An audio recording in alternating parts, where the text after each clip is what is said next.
अगर आप लोग चाहते हैं कि आप लोग निवेश करें उस फंड में जो फंड आगे जाके बेस्ट फंड बनने वाला है, फ्यूचर में जो सभी को आउट परफॉर्म करने वाला है, जो फंड टॉप 5 टॉप 10 में रहने वाला है, उसको आज आप निवेश करने के सोच रहे हैं और उसको पहले ही आप आइडेंटिफाई करना चाहते हैं, तो शायद इस वीडियो आपके लिए है। इस वीडियो में मैं आप लोगों के साथ 3-4 ऐसा पॉइंट डिस्कस करूंगा जिसको आप देख के ऑलरेडी पहचान सकते हैं कि फ्यूचर का लीडर बन सकता है कि नहीं वो फंड। ये बहुत इंपॉर्टेंट है कि हम लोग जब निवेश करते हैं तो हम पास्ट जो रिटर्न है वो देख के करते हैं, लेकिन फ्यूचर का कौन सा फंड लीडर बनने वाला है उसका क्या आभास हमको मिल सकता है कि नहीं, इस वीडियो में हम उस बारे में जानेंगे। और अगर आपको ये लग रहा है कि मैं खुद अपने लिए फंड चूज कर पाया था कि नहीं, तो आप देख सकते हैं स्क्रीन में मैं वो आपका जो लाइव वीडियो है वो दिखा सकता हूं। तो स्क्रीन में आप लोग देख सकते हैं, वो मैं कंप्यूटर स्क्रीन में लाइव आप लोगों को दिखा रहा हूं, रिफ्रेश करके भी दिखा रहा हूं। जो एक्सिस ब्लू चिप फंड जो आज का दिन में बहुत फ्लेवर में है, नंबर 1 नंबर 2 में रैंक करते हैं, उसमें जब मैं स्टार्ट इन्वेस्टिंग किया था, फर्स्ट में इन्वेस्टिंग जब स्टार्ट किया था मैं 2012-2013 से ही ये फंड में निवेश करने के लिए सोच रहा था। हालांकि अभी सब यूनिट में रिडीम कर लिया हूं क्योंकि अभी मैं दूसरा ऐप या दूसरा प्लेटफॉर्म यूज करता हूं। सिमिलरली आप देख सकते हैं पराग पारिक म्यूचुअल फंड जो अभी बहुत अच्छा परफॉर्म कर रहा है, उसको भी मैंने जो चालू किया था 2017 से उसमें निवेश चालू किया था। उस टाइम पकड़ में ये आया था कि ये फंड भी आगे जाके अच्छा हो सकता है। तो बोलने के मतलब ये है कि आप लोग कुछ पॉइंट्स को याद रख के अच्छा फंड अपने लिए चूज कर सकते हैं, जो फंड फ्यूचर में आप लोगों को अच्छा कमा के दे सकता है।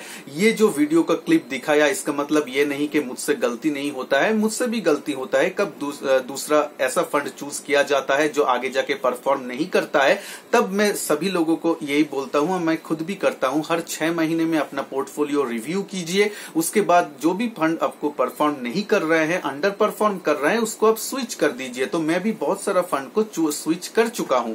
आज का दिन में जो फंड अच्छा परफॉर्म कर रहा है, हो सकता है कि आगे जाके आज से 2 साल 3 साल बाद वो फंड अच्छा परफॉर्म ना कर सके, और उल्टा भी हो सकता है जो फंड आज थोड़ा सा रेटिंग उसका नहीं है या फिर जस्ट इंट्रोड्यूस हुआ है लेकिन फंड में पोटेंशियल है, वो फंड आगे जाके 2-3 साल में बेस्ट फंड बन सकता है। तो हम कैसे उसका चुनाव करेंगे इस वीडियो में, उसके बारे में डिटेल्स में आप लोगों के साथ शेयर करूंगा। ये वीडियो बहुत इंटरेस्टिंग होने वाला है, एंड तक जरूर देखिएगा। नमस्कार दोस्तों, मैं हूं संजय और आप देख रहे हैं आपका चैनल संजय टॉक्स। वीडियो को लाइक करने के साथ साथ जो लोग चैनल में नए हैं, नीचे जो रेड कलर का सब्सक्राइब बटन है उसको जरूर प्रेस कीजिए, चैनल को सब्सक्राइब कीजिए और पास में जो बेल आइकन है उसको भी क्लिक कीजिए ताकि मैं जब भी न्यू वीडियो अपलोड करूं वो आप लोगों के पास पहुंच जाए। आज का दिन में ज्यादातर लोग जब भी हम निवेश करने के लिए सोचते हैं या म्यूचुअल फंड को चूज करते हैं, हम 3 विषय में ज्यादा ध्यान देते हैं। एक है उसका फंड रेटिंग जो आपका क्रिसिल या मनी कंट्रोल, वैल्यू रिसर्च ये सब वेबसाइट में मिलता है।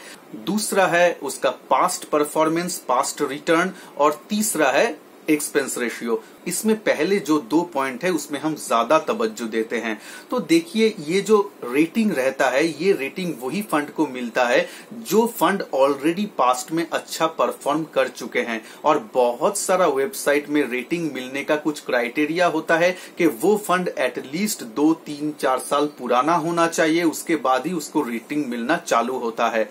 और एक बार अगर आपका रेटिंग अच्छा मिल गया, स्टार रेटिंग 5 स्टार आपको मिल गया, तब बहुत सारा इन्वेस्टर लोगों का नजर उसके ऊपर आ जाता है, तो उसमें बहुत सारा लोग निवेश करना चालू कर देते हैं।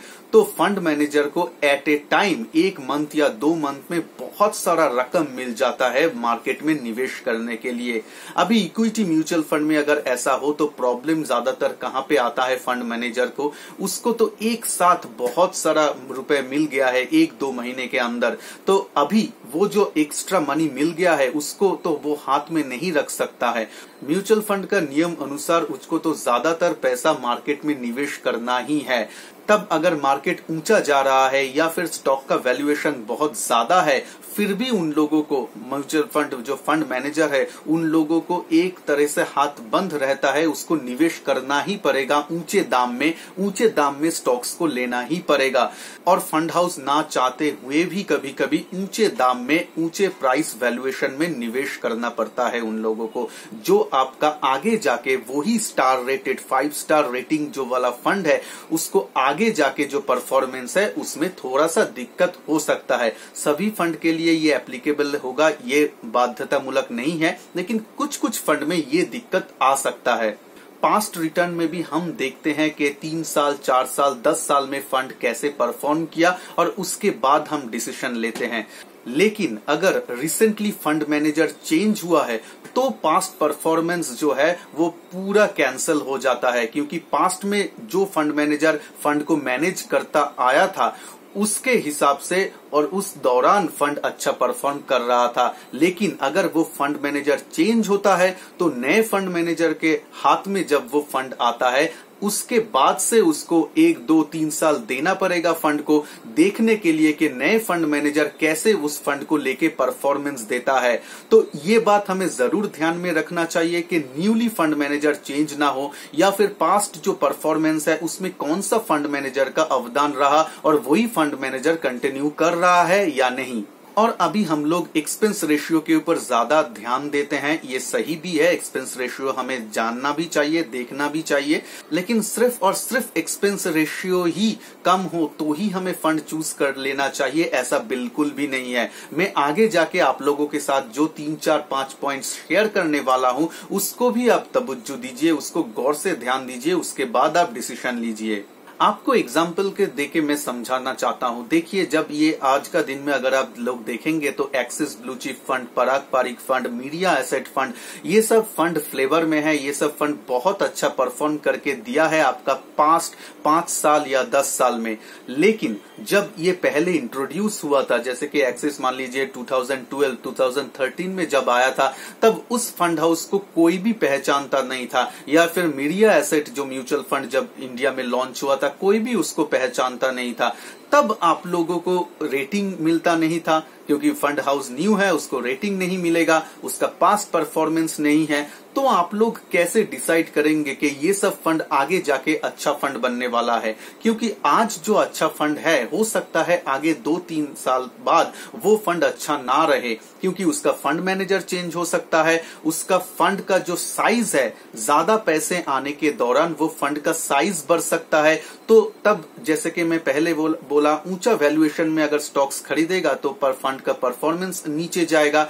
तो कैसे आप चूज कर सकते हैं कि कौन सा फंड आगे जाके अच्छा करने वाले हैं? यहाँ पे 3-4 पॉइंट आप लोगों को ध्यान में देना चाहिए। पॉइंट नंबर 1 है आपका फंड मैनेजर का ट्रैक रिकॉर्ड देखना चाहिए। बहुत सारा फंड हाउस जब नए लॉन्च होता है, मान लीजिए सिर्फ 1-2 साल ही हुआ है, वो लोग जो फंड मैनेजर को रिक्रूट करता है वो फंड मैनेजर पहले ही कहीं दूसरे म्यूचुअल फंड इंडस्ट्री में फंड हाउस के साथ ऑलरेडी काम किया होगा, उसके बाद ही वो ये फंड में आता है, फंड हाउस में। ऐसे ही चलता है इंडस्ट्री में। तब आप लोगों को देखना चाहिए जो न्यू फंड हाउस का जो फंड मैनेजर्स है, वो फंड मैनेजर का पिछले ट्रैक रिकॉर्ड क्या है, वो जो फंड को मैनेज कर रहा था वो सब फंड का रिटर्न कैसे रहा, उन फंड का रिस्क रिवार्ड रेशियो कैसे रहा, ये सब चीज आपको ध्यान देना है। अगर आप फंड मैनेजर को देखेंगे, क्योंकि फंड अल्टीमेटली तो फंड मैनेजर के हाथ में ही रहेगा, तो फंड मैनेजर अगर अच्छा होगा तो आपका फंड ऑब्वियसली अच्छा परफॉर्म करेगा। और आप लोगों को देखना है पॉइंट नंबर 2 में रिस्क रिवार्ड रेशियो क्या है। हम सिर्फ पास्ट रिटर्न्स देखते हैं और जब फंड देखते हैं कि रिटर्न्स अच्छा दे रहे हैं तो हम उसमें निवेश करने के लिए सोच लेते हैं।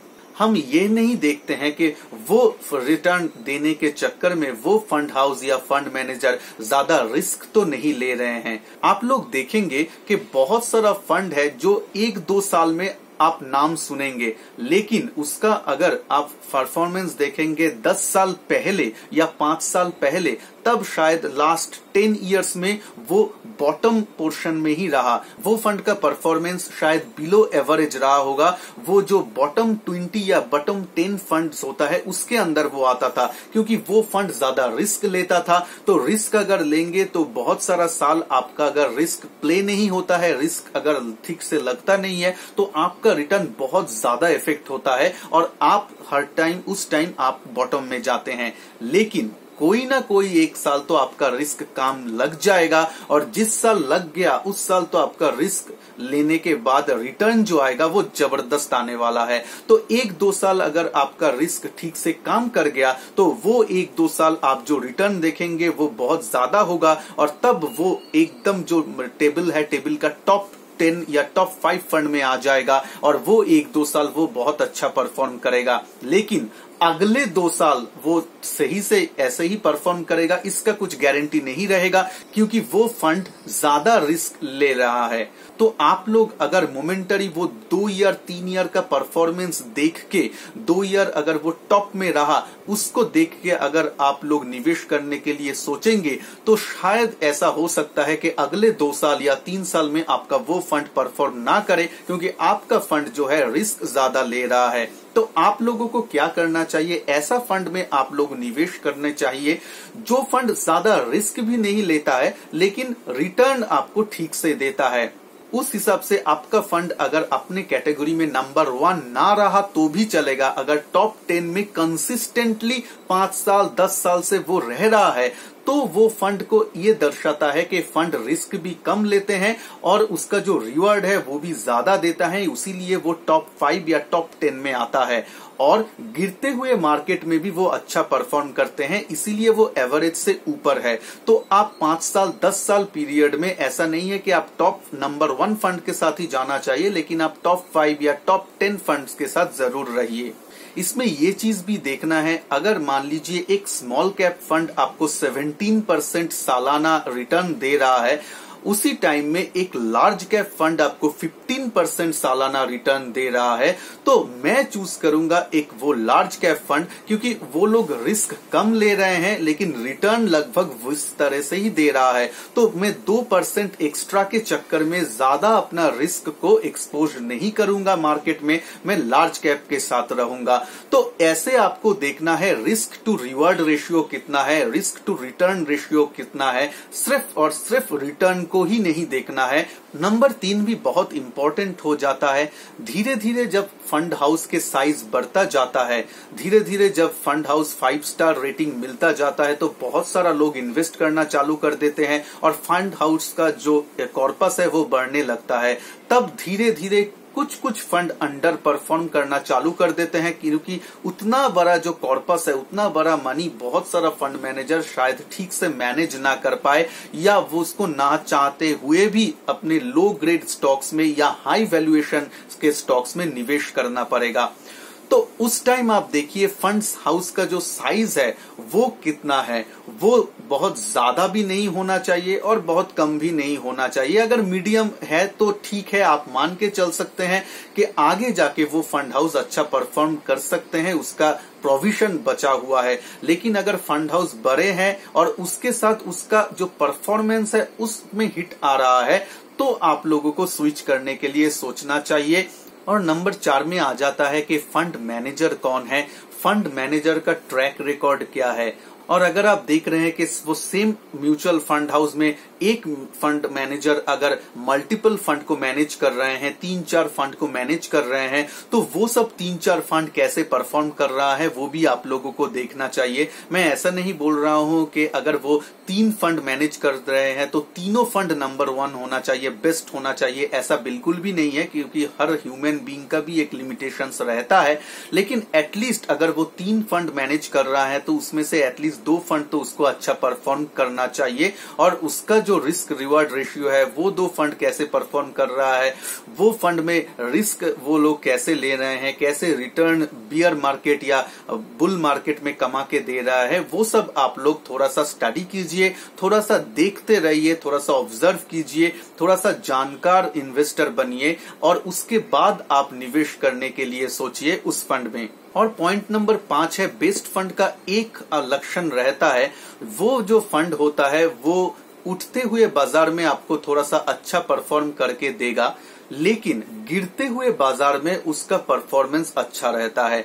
गिरते हुए बाजार में वो लोग जो एवरेज है उससे अच्छा आपको रिटर्न देता है, यानी गिरते हुए बाजार में वो फंड कम गिरता है कंपैरेटिवली। ये एक अच्छा फंड का निशानी है, क्योंकि देखिए उठते हुए मार्केट में तो बहुत सारा, बुल मार्केट में आप जो भी फंड स्टॉक्स खरीदेंगे वो स्टॉक्स ऊपर ही जाएगा, तो म्यूचुअल फंड भी ऊपर जाएगा। लेकिन गिरते हुए मार्केट में असली टेस्ट आता है म्यूचुअल फंड का, जो फंड मैनेजर है उसके लिए। तो गिरते हुए मार्केट में फंड कैसे परफॉर्म कर रहा है ये भी आपको देखना है। आपको देखना है कि अगर नया फंड है, उसका कुछ स्टार रेटिंग नहीं है, तो आप लोगों को देखना है वो फंड एक वीक अगर निफ्टी या सेंसेक्स गिरता रहे 2% या 3%, उसके मुकाबले आपका जो फंड है जिसको आप ऑब्जर्व कर रहे हैं वो फंड कितना गिरा है, उसको आप कंपेयर कीजिए। देखिए कि उसका जो एवरेज या कंपटीटर म्यूचुअल फंड्स है उससे वो आउट परफॉर्म कर रहा है कि नहीं। ये छोटे छोटे स्पैन ऑफ टाइम में आप ऑब्जर्व कीजिए, 1 महीने के अंदर देखिए, 2 महीने के अंदर देखिए कैसे परफॉर्म कर रहा है, और इससे थोड़ा सा आप धारणा कर सकते हैं कि वाकई ही जो फंड हाउस के पास या फंड मैनेजर है वो ठीक से काम कर रहा है कि नहीं। ये एप्लीकेबल है अगर फंड हाउस एकदम नए हैं, सिर्फ 1 साल या 2 साल ही हुआ है और उसका ज्यादा पास्ट हिस्ट्री नहीं है, तब आप ये चीज देख के निवेश करने के लिए सोच सकते हैं। लेकिन मैं यहाँ पे एक बात बोलना चाहता हूँ, जिस भी फंड में नए फंड हाउस है जिसका सिर्फ हिस्ट्री 1 या 2 साल है, उसमें आप पूरा कॉर्पस निवेश मत कीजिए। अगर आप निवेश करना ही चाहते हैं, अगर फंड मैनेजर जो है वो पहले ही दूसरा कुछ फंड हाउस में, ऑलरेडी रेप्यूटेड फंड हाउस में काम करके आए हैं, बहुत सारा अच्छा फंड को ऑलरेडी मैनेज करके आए हैं, उसके बाद अगर ये फंड हाउस में आते हैं, तब आप तो फंड मैनेजर के ऊपर विश्वास करके थोड़ा सा पैसा इन्वेस्ट कर सकते हैं। लेकिन पहले देखने के लिए आप ज्यादा पैसा उसमें निवेश मत कीजिए। अपना कॉर्पस का, पोर्टफोलियो का थोड़ा सा पैसा एसआईपी में लगाइए वो फंड को, और देखिए धीरे धीरे कि वो फंड का परफॉर्मेंस कैसे चल रहा है, फंड कैसे ग्रो हो रहा है। उसके हिसाब से आप ज्यादा निवेश बढ़ाने के बाद में सोच सकते हैं। और अगर मैच्योर्ड फंड हाउस है, मैच्योर म्यूचुअल फंड है, तो उसके बारे में तो आपको देखना है पास्ट जो रिटर्न है आपका 5 इयर्स या 10 इयर्स का रिटर्न आपको देखना है। लेकिन मैंने जो बताया, रिस्क टू रिवार्ड रेशियो आपको देखना है, सिर्फ रिटर्न नहीं देखना है, कितना रिस्क लेके वो कितना रिटर्न दे रहे हैं उसको आपको कंपेयर करना है। मेरे चैनल में कुछ बेस्ट फंड का वीडियो ऑलरेडी पड़ा हुआ है, लिंक डिस्क्रिप्शन बॉक्स में और आई बटन में दिया होगा, आप लोग वो वीडियो को देख सकते हैं। तो होप आप लोगों को ये वीडियो अच्छा लगा होगा। वीडियो को अगर अच्छा लगे तो लाइक बटन को जरूर क्लिक कीजिए, और चैनल में अगर नए हैं तो नीचे सब्सक्राइब बटन को जरूर क्लिक कीजिए, चैनल को सब्सक्राइब कीजिए। तो मिलते हैं नेक्स्ट वीडियो में, तब तक के लिए जय हिंद, वंदे मातरम।